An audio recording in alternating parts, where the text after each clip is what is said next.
There is literally nothing you can do that I can't do better. Can you hit a water bottle with your piss while standing up from 6 feet away?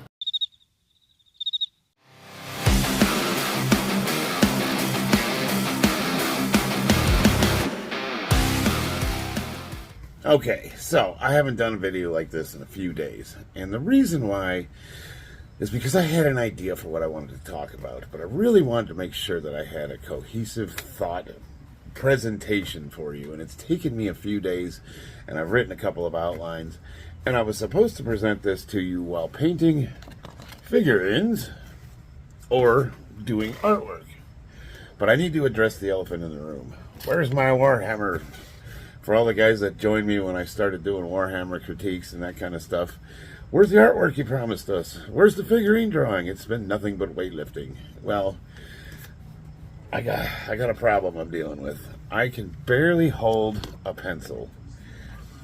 So I got a nerve issue, and I'm left-handed.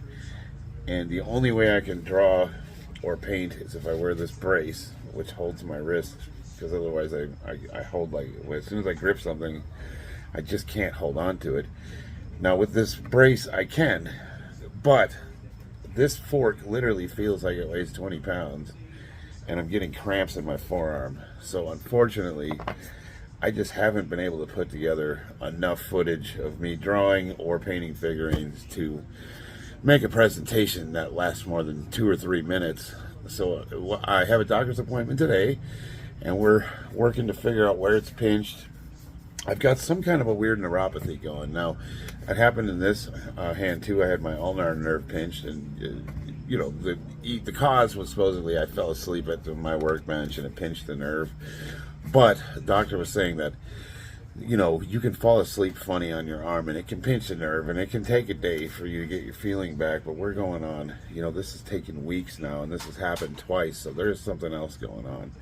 And they're going to take a look at everything, and we're going to do some nerve testing. Supposedly that involves hooking me up to like electric something or other that pokes in the skin and shoots signals. They're going to zap fry my ass to see what's going on with my nerves. So hopefully it's not something serious. I'll find out today. At least today's the preliminary doctor, so it's at 9:30. It's 2:25 in the morning right now. That's very AM, and I am getting ready to go to work here in an hour or so. But now, what is today's video going to be about? Exciting stuff. Hey, you guys have seen, we're talking Warhammer, we're talking Star Wars, we're talking video games, we're talking all this awesome stuff, nerd culture. And what is the popular parlance? It's nothing but review bombing, toxic fans. We're the problem with all these games, all these IPs, these videos, these movies. They're all tanking. They're all getting nothing but criticism. But we are apparently the reason. You know, if you look at the critics are, they're all wonderful reviews. Everything's 10 out of 10, perfect. And I've never seen anything better. This is high cinema. And if only the fans would get with the program and align themselves. And we're the ones that need to grow up, and we're the ones that need to accept diversity. And if we don't like something, it's because we're some kind of ist. We're either misogynist or we're racist or we're homophobic. Yes, it couldn't be that what you're making is crap and the majority of us don't like it. It couldn't possibly be that we have valid opinions based on past projects that were much better. It couldn't be that we've had diversity and inclusion this whole time, but the message that you're trying to beat us over the head with is ham-fisted, and we feel like we're being lectured to constantly. No, that couldn't be it. We're the problem. Well, I think that merits a discussion, and I'm gonna talk about it. Now, when I threw my hat in the ring, it was a little over a month ago, when I made a video about the female custodies being, basically, they rewrote the lore to shoehorn female custodies into Warhammer 40K, and that was, you know, I dove into it, and everybody called me a grifter. And to be fair, that was popular, and it was probably easy to get more views than normal, because we're talking about something that's in the you know, it's a popular thing to discuss, and everybody was doing it. And you know, you could say a guy like me just jumping on the bandwagon, and look at you. How could you possibly be a Warhammer 40K fan? How could you possibly like all the comic books and nerd culture? Look at, I mean, you look like, you know, you look like this. Well, let me explain to you what created this to begin with. It was getting my butt kicked in high school for playing D&D. Here we are after school. We're trying to do our fantasy role playing, and I was all of 4'11", and I weighed maybe 130 pounds. And we had found a locker room that was being used by the swim team, but there was no swimming in session, so this locker room was abandoned for all intents and purposes. And after school, after trying to find some quiet place where me and my friends could play, we settled upon this locker room because they had those little benches that were in between the lockers, and we would do our role playing after school, and it was a lot of fun. I had character sheets that I'd written up, and we had Dungeon Master and the whole 9 yards. It was just a group of nerds. We were the kids that everybody made fun of. I was the only one in that group that I know of that actually played sports, but I wasn't playing any sports at this time. Well, after getting away with peacefully playing in this locker room for, I don't know, a week or so, one day, the B squad of the varsity football team came in, and I remember it was their second string quarterback and some of his ilk. And of course, they happened upon us, and it was immediately, what are you FAGGOTTS doing in here? What is this GAY shit all over? And, they started playing with our little figurines. Some of us had little figurines, and they had like a little board set up. The Dungeon Master had kind of a rough map that he'd drawn out and lovingly reproduced, and they didn't have like technology like they had today where you could just easily whip that up and print it out. Like this guy had to kind of had to handcraft everything. There was a lot of time and love put into it, and immediately we're just being assaulted by these gorillas, mindless apes that probably couldn't tell you the capital of the state they lived in, But yeah, and I play sports. Like I am a bit of a jock, but I mean, these guys were, yeah, they were the stereotypical like, what do you idiots do? So they're immediately making fun of us. Now, I had a bit of a mouth on me. All the other kids, they did that thing when you walked by where they kind of slunk away and they looked down at the ground and they didn't directly engage, but I immediately stood up and probably, I don't know what I said to them. It was probably like, why don't you mind your own business and leave us alone? Something to that effect, which made it worse because now they're like pushing all of our stuff off the tables. And now, I never won a fight, but I never backed down from one. I got my butt kicked a lot. I was brutalized. And on this particular day, I recall them stuffing me in a locker, and there actually was hands thrown because I pushed one of them, and he kind of looked at me and then punched me right in the face. I think that was the first time that my nose had been broken, one of the first 4 or 5 times. And I got pretty savagely beaten up by 3 different dudes, and I just remember being in the middle, throwing hands whatever direction I could, and I was getting pummeled. And then they thought it'd be hilarious to jam me in this locker with my head facing inwards, and there wasn't enough room for me to turn around. So I was immediately like terrified. I was claustrophobic, and I remember just screaming at the top of my lungs. I was like sheer terror screaming. And then, of course, none of my friends helped me at all. They didn't do anything, and I don't blame them because they were outclassed and outnumbered. And there's this, honestly, it's just like we kind of fight the way we practice, and none of these kids had, they've never been in a violent physical altercation, so they all froze up, and I don't blame them at all. As a matter of fact, like, they're the victims of these idiots coming in there and doing what they did. I don't remember how I got out of the locker, but I do remember when they finally let me out of the locker, probably because I don't know, maybe there was one of them that had conscience because I was like losing my shit because I was claustrophobic. And, I just remember sheer terror. And when they let me out, I'm pretty sure I was crying. And I just turned around and they were all laughing at me. Like, it was the funniest thing in the world to them. And then for just to put the cherry on top, the guy took my book bag and kind of shook it and then threw the contents of it down the, the little section there in between the lockers. And so I had to collect everything. And I remember they kind of destroyed our game board and everything. They ruined everything, and that was common. That was the kind of crap that nerds in my day put up with. We were brutalized. We basically had to do this stuff underground. It was either at a friend's basement or in a tree house or, somewhere away from other people. And we were afraid to admit that we were into this stuff. We were picked on mercilessly. We were not the cool kids. We did not get the girls. We were the weirdos with the bottle glasses and the stupid retainers and headgear because they didn't have braces together at that point.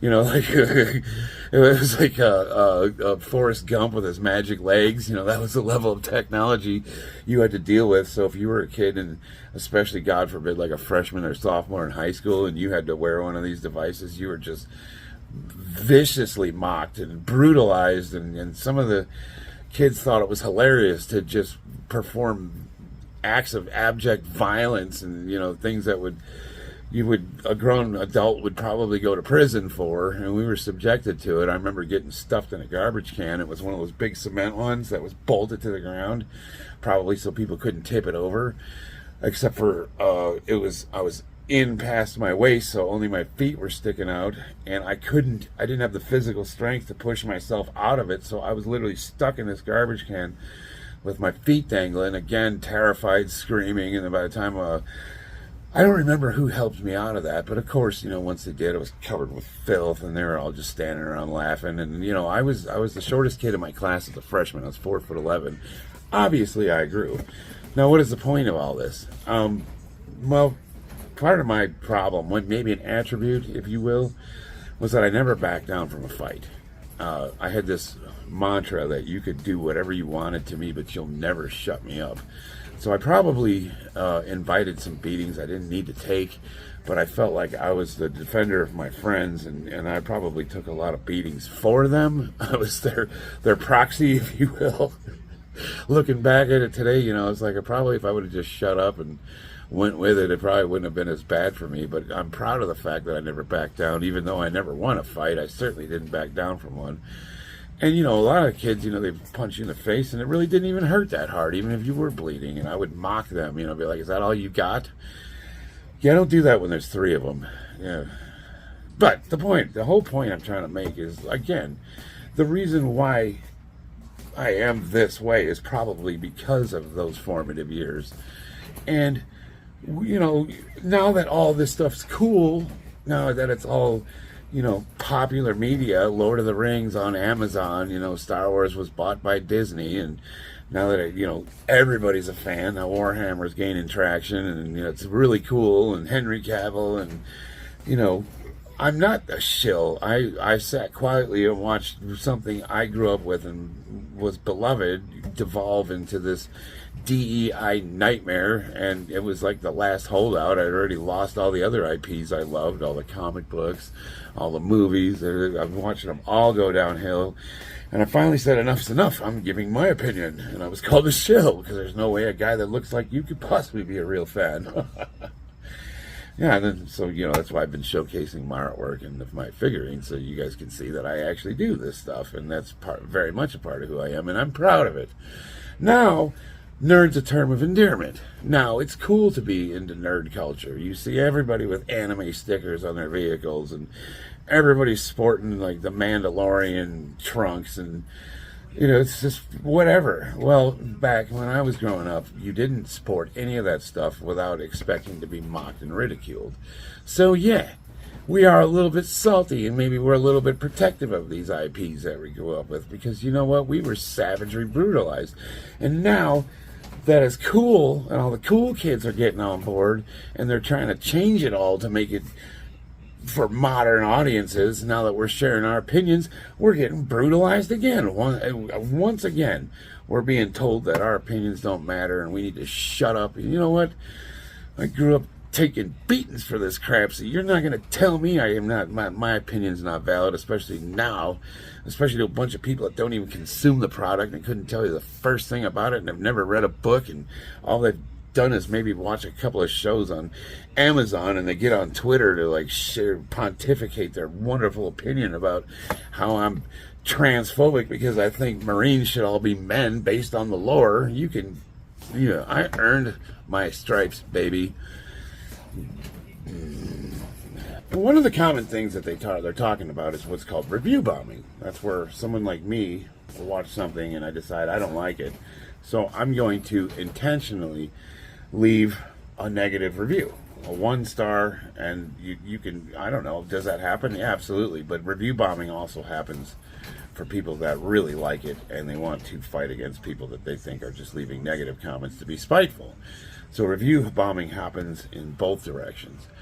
You look at the numbers, and when you get up to upwards of, like what I like to do is I like to compare the number of reviews to the number of people that are actually watching the show, and you can gauge like who's interacting. So, if you have 10,000 negative reviews and you watch the ratings tank and you watch the viewership of something go down significantly, that people just aren't interested in it. Because if you had negative review bombing and you had a significant amount of people that actually liked the show or thought it was genuinely good, you would see those positive reviews, and we're not seeing that. We're only seeing the negative ones. So where are all the people that are interested in this, except for that loud minority? And you might also ask, like, why is there such a huge gap between the paid review critic scores and that of the audience? Like, the critic scores for lots of these are high 80s, low 90s, while the viewer scores you can often be as low as in the 10s, but usually right around that 30% range. Like, why is there such a huge disparity between those two? Well, imagine you're a paid critic, a shill, if you will. Kind of like what they called me when I did that Warhammer video. If the show it's forced inclusivity and it's got a diverse crowd and that checks all the boxes, and now here I am, I got to leave a review where everyone's going to know who I am and what I say. I'm going to be really, really terrified of writing anything negative that they're going to immediately say, well, you're being racist or misogynistic or whatever. Pick one of the pejoratives that you guys like to throw at us. Like, this is a professional whose work is on the line, and I would be darn scared of writing a negative review if I'm going to be perceived and put into that box. So a lot of times what you'll see is really positive reviews, but if you read the articles, you can tell that they're really struggling with writing. Like, the scenery was wonderful. Like, it's got some of the best special effects I've ever seen. And what about the story? Oh, no, the scenery was to die for. Great costumes. What about the story? Oh, just wonderful, wonderful, wonderful set pieces. You can tell they spared no expense. What about the story?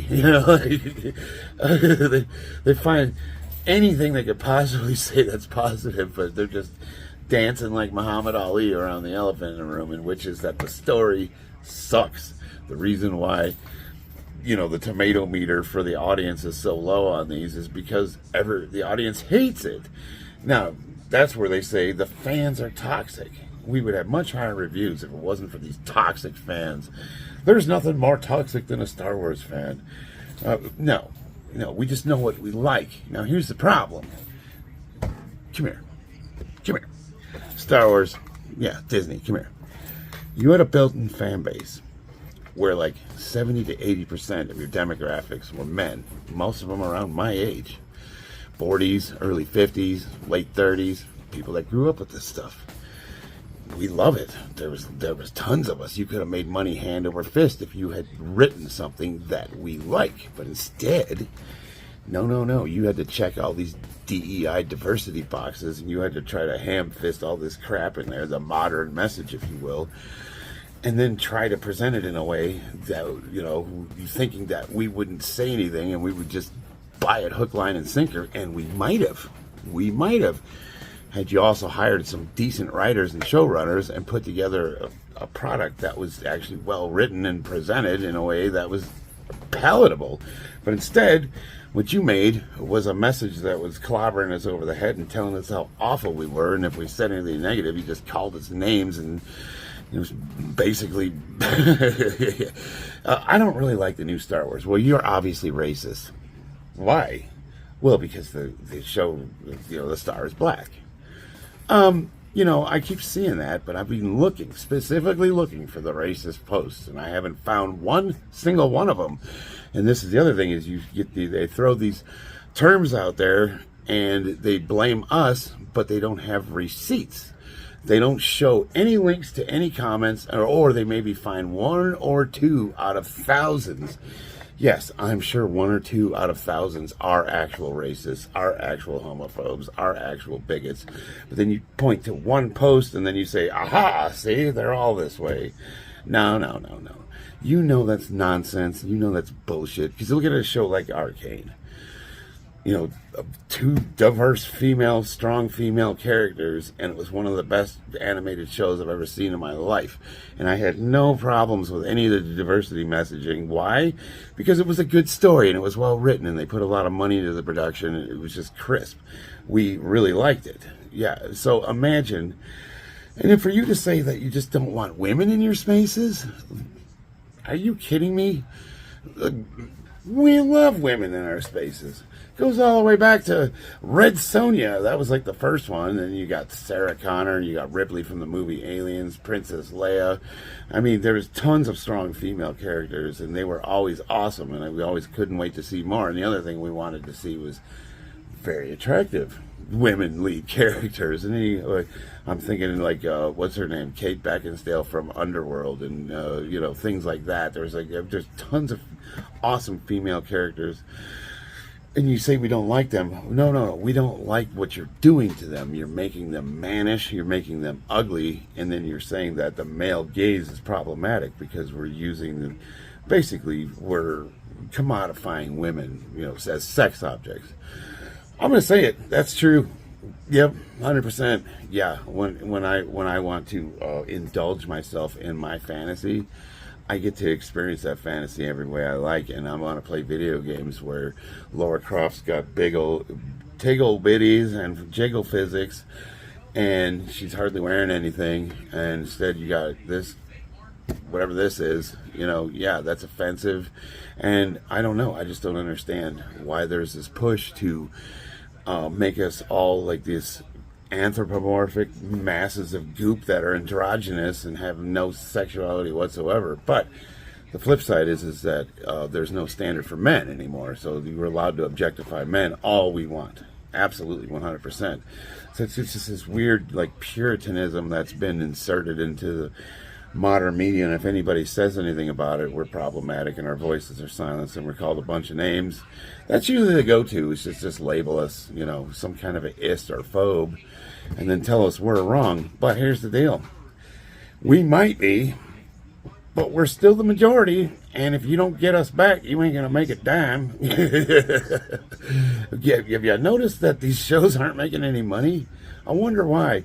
Why, when you have a built-in, mostly male audience, again, I think I stated this before, would you attack that fan base, try to shove a message or an agenda, tell them they need to like it, or they're the problem? And if your show doesn't do well, it's because of that fan base. Yes, of course it is. You're trying to sell us something we don't like.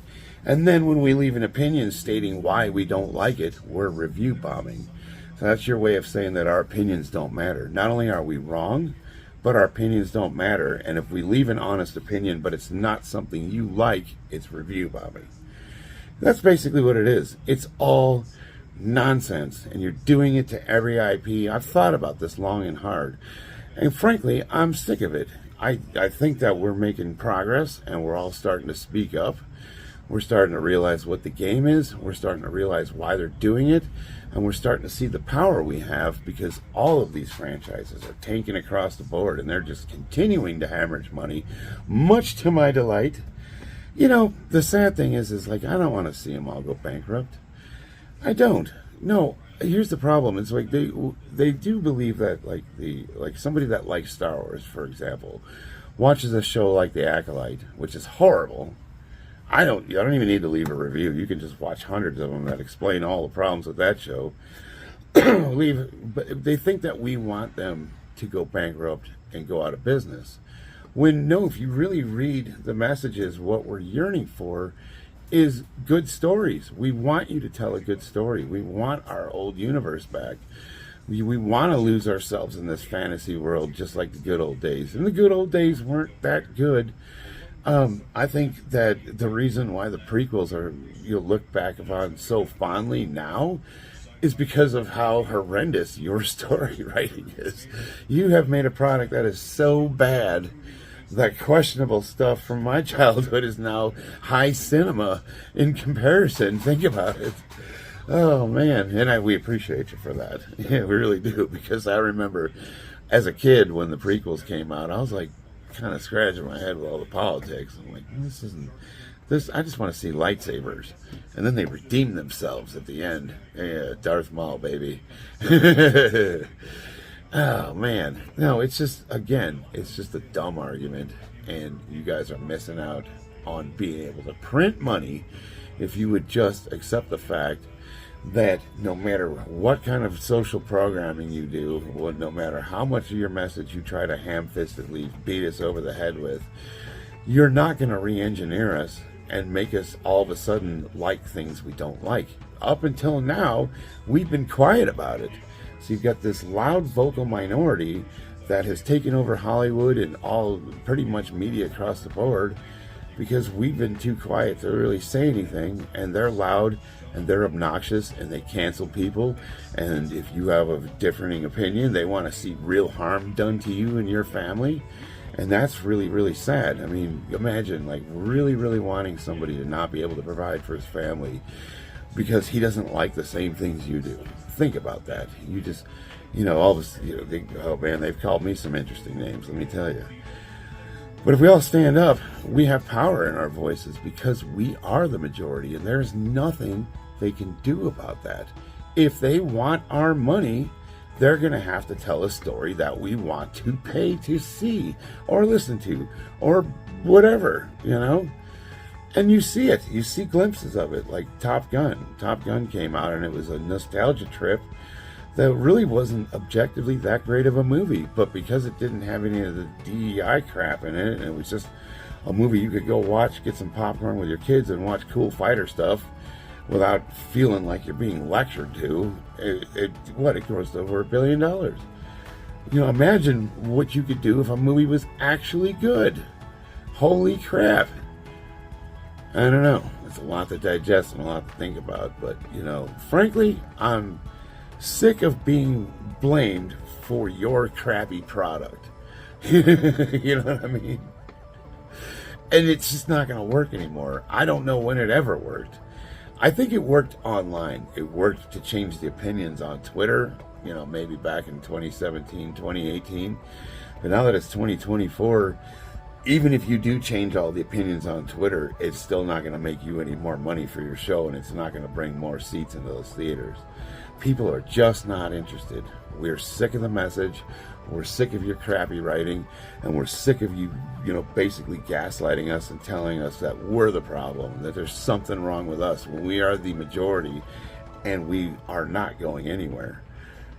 Ball's in your court, baby. And I'm back to working very AM again, so I need to get ready. I got to be on the job site by 5, which isn't too bad. But I'll keep you guys posted on this. And as soon as I can, I'm going to finish these miniatures, crank out some new artwork for you guys. I'm sorry that it's been taking me so long. I don't know. It sucks.